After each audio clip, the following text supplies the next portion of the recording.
So my name is Darren Rowen. I'm with the Aerospace Corporation, and this is probably a fairly different topic than we've been going over recently. This is a responsive flight software development and verification techniques for small satellites. So you're going to see using very different hardware and probably a very different software development schedule than you may be familiar with for other projects. Okay, I don't have the little, this guy. Other side. There we go. All right. So I'm going to go over the project background, system architecture, software development process, and then some data from a single-axis system test. So this spacecraft is one of the world's smallest spacecraft, measuring only 10 centimeters cube. And you may be familiar with cube satellites from the university area, but the Aerospace Corporation has been a participator in this area for over 10 years and has grown quite a bit in their capability. This system has some of the world's smallest reaction wheels, so you get 3-axis attitude control. We have an Earth sensor that was made in-house using IR sensors, and we have 3 visible cameras, 2 sun sensors, and a host of other electronics on board.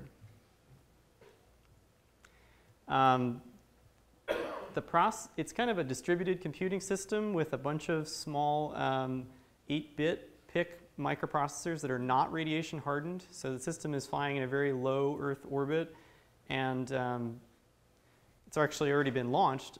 So the radiation environment is not as harsh as some higher altitude missions. So we have a short mission life, and we have commercial and industrial electronics for the most part, and flash memory, which is many people think is a no-no, but at very low altitudes it actually works pretty well in our experience in terms of radiation tolerance. So I'm going to keep moving here. This is a picture of the vehicle as it was being assembled. You can see, relative to the person's hand, that this is a very, very small system. This board includes cameras and as well as all the most of the processing electronics for the system. The batteries are extremely small, like something the size of like a AA battery. And we have here in between the cameras is wound one of the torque coils that's actually used to dump momentum from the system. So for the attitude control system specifically, it's an 8-bit architecture, and the processor supports unfolded 32-bit floating point math. So it doesn't natively do 32-bit operations, but it has a package that comes with the development kit where you can put 32-bit floating point unfolded operations on there. There's no operating system, so it just uses on-chip timers and hardware interrupts and things like that to control the operation. The objectives when I joined this project were to essentially rewrite and develop an enhanced attitude determination and control algorithm using the existing hardware. And some of the things that we were trying to support are nadir pointing and inertial tracking using ground uploaded profiles. We want to do onboard estimation of gyro bias, and we're using an Earth sensor and a sun sensor as our primary sensor inputs. The algorithm had to fit on this 8-bit PIC processor and deliver the shipment code in 2 to 3 months with an opportunity to patch 6 months later. And in addition to delivering the code, we had to verify the algorithm both in the lab, and we had an opportunity to do some hardware testing on the ground.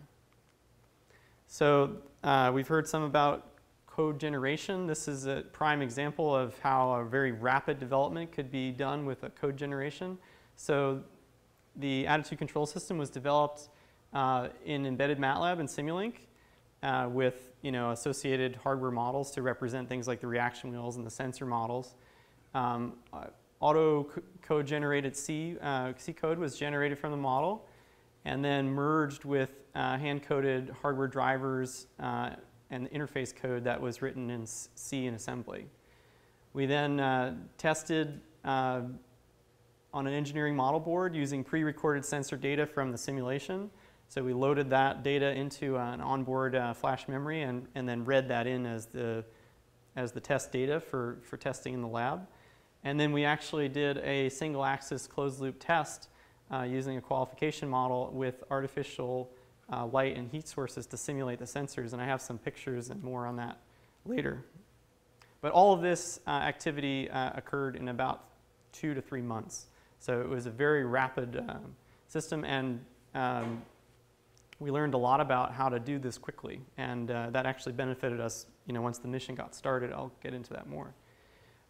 So here's just a kind of a block diagram of, we're doing, quaternion math, and all this is 32-bit calculations. So this is a fairly standard control system block diagram, but very unusual to implement on an 8-bit PIC microprocessor. And a lot of the attitude determination filtering and stuff isn't shown in this diagram. So this is just the kind of the closed loop portion. Here's kind of just an example. We had code that was written in MATLAB, but not block math as you might be thinking in Simulink. This is just line by line M code, and then we generate C code from that we then compile onto the processor. So it does insert some additional things in terms of variable naming and so on, but by and large, it's pretty readable. And they also provide the ability to click. You get a report where you can click on an item in your code and see where it winds up in the C code. So it's pretty easy to navigate as well. So we messed around quite a bit with the settings to try to get it to produce the code in a format that was going to work for readability and integration in our system. So flight software integration, we leveraged some legacy code because this system is something that's evolved over the past 10 years. So we used a lot of the existing low-level hardware drivers that were already in place. And some of those were in C, and some were in assembly, and some were kind of mixed. One of the biggest challenges was actually trying to fit all of the code onto the processor, because this processor's total memory space, I think, is 128K, and that includes all the instructions as well as all the unfolded operations, your math libraries and everything. So very small size, and the ability to actually reprogram the unit from, on orbit from a radio. So we've demonstrated that capability as well. And we've included in this, very small processor an optimized telemetry storage system where we're able to do multi-rate storage, so different variables are recorded at different rates.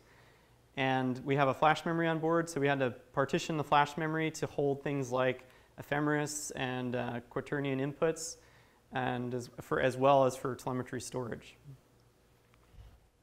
So our open loop hardware in the loop testing was used to verify things like timing margin, where we also identified a bunch of errors. So this paradigm is potentially very different than a standard large satellite production environment, where we spend more time with the hardware tests and less time doing validation activities prior to getting involved with the hardware. So we actually caught some errors that were related to the autocode generator. The embedded code the generator coded some hard-coded values for some of the library functions that were using double precision numbers, but our operations were 32-bit. So we were able to actually catch when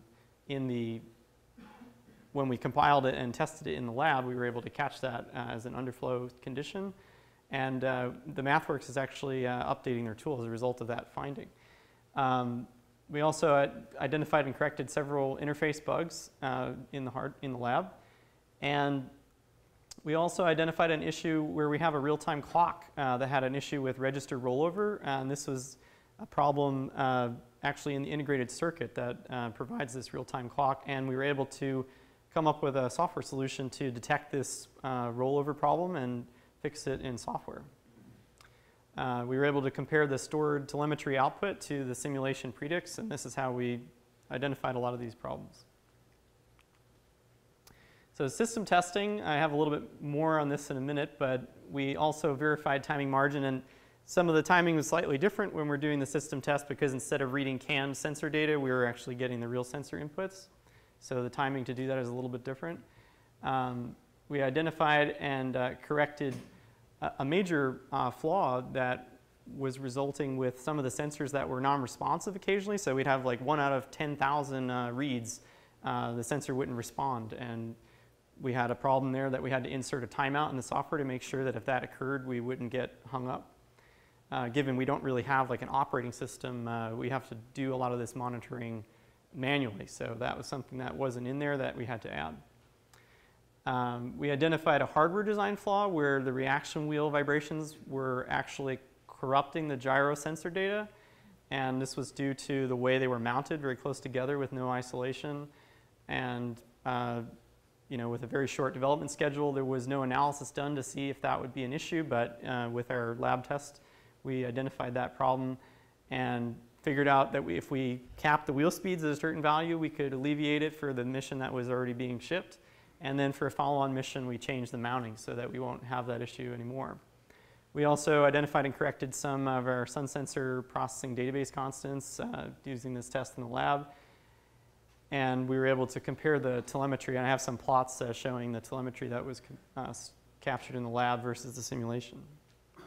So the test in the lab was single axis. And I'm going to jump ahead to this picture. So this is the vehicle on a small platform that was connected to the ceiling with a very, very thin Kevlar string.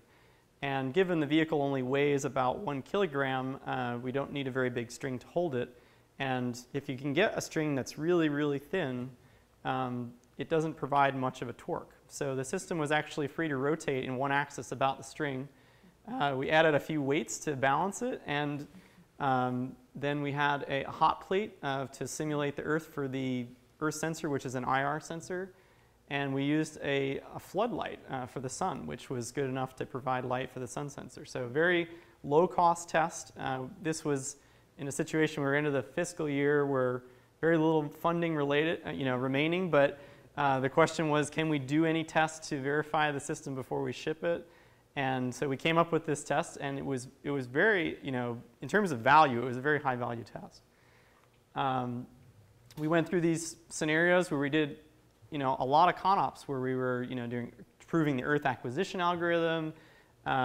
We tested the attitude determination, initialization, gyro bias estimation, and we were able to do an inertial tracking profile where we didn't have, Earth or sun data anymore, and we were just using the propagated gyro. So quite a bit of stuff was taken care of in this fairly simple test. So this was some of the data from this test in the lab.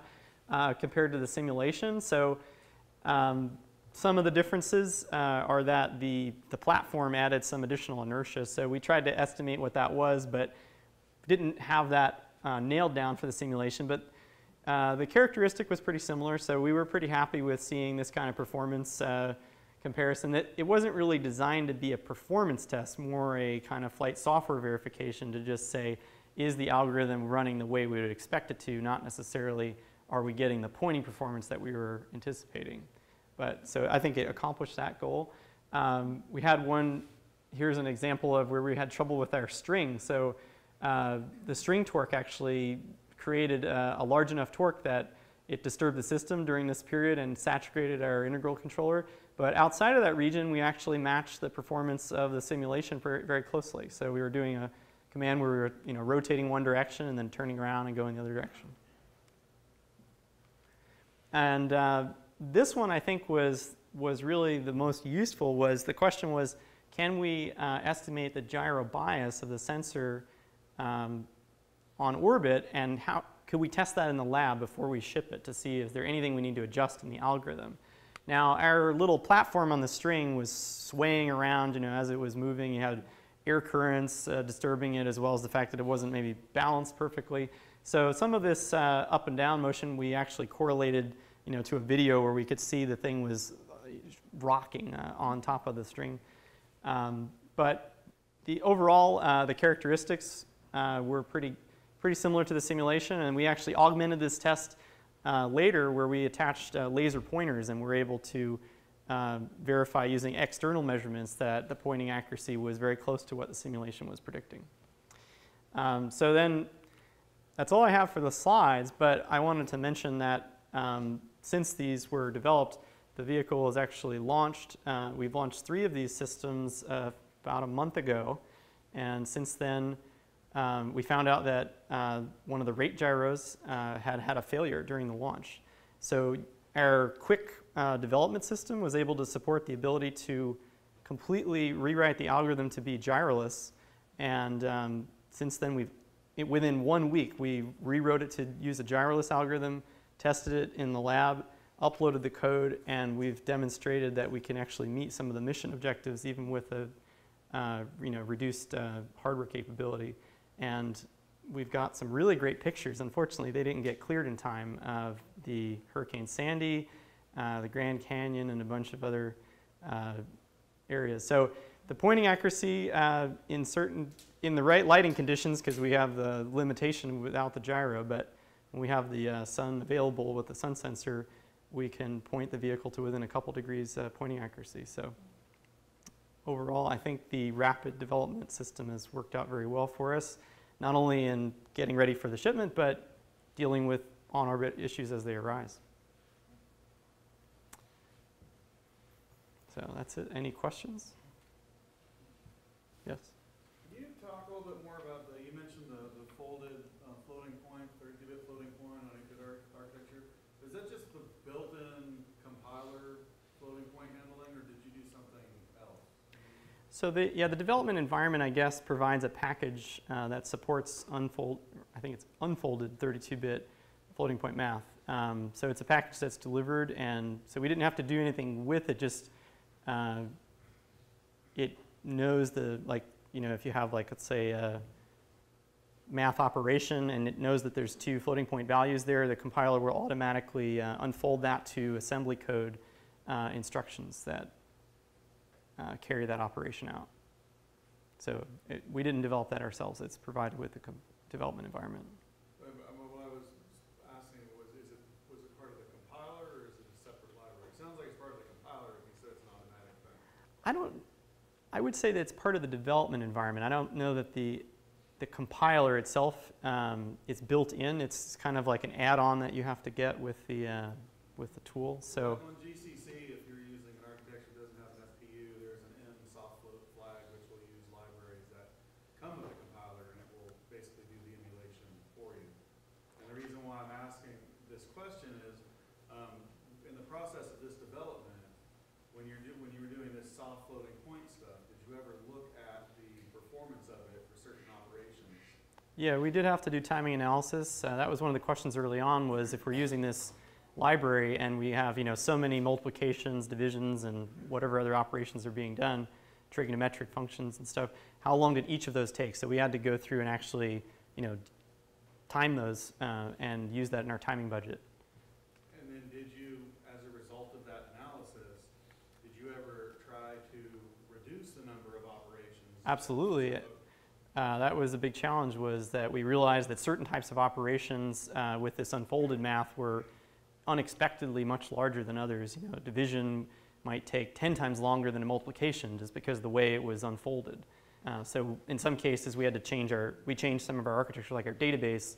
Instead of having a value that would be divided, we would do 1 over that so that we could use it as a multiply in the software. So there were some things that we changed to try to alleviate that problem. I think division is, I might be wrong, but I think division is always a lot slower than multiplication and floating point. It's always longer, but I think it was exaggerated in our case because of the unfolded nature of the operation. Thank you. Yes? Given the limited processing capabilities, did you find security with your compiler? Security? Yeah, so far as somebody being able to take advantage of your spacecraft, you wouldn't make it microcontroller, presumably you'd be able to do something like, say, AES, which requires a lot more computation. I have had very limited involvement with the actual radio development, but the radio does have an encryption capability, so they do have encrypted communication now. Does that mean that nobody could take control of it? I can't speak to that. But I'll say, just from experience of doing the ground operations, it's a challenge even for people who know where the vehicle is to communicate with it. it's a very low power system, so you have to have a big antenna and you have to point it exactly in the right place. So that alone may be a good security measure. Yes? Did you do any trades to consider other processors besides the PIC, or I mean, at the beginning of this development, or was the PIC just a natural choice because of the power and the cost? So I wasn't involved in when they did the hardware selection, but since then, for follow-on missions, we've been looking at other options. One of the big challenges, though, is power consumption. Our power budget is, less than a cell phone, so it's a very, very small power budget. Although we are considering for future missions, I know that Xilinx has a chip now that has a dual-core ARM and an FPGA all on the same die. And it's something we're looking at, but power is a concern. We have to see if we can operate it in a low power, by ramping it down. Essentially, how slow can we make it go that it might actually meet our power requirements? But it's a good question, and I think the main driver for using the PICs was probably was power.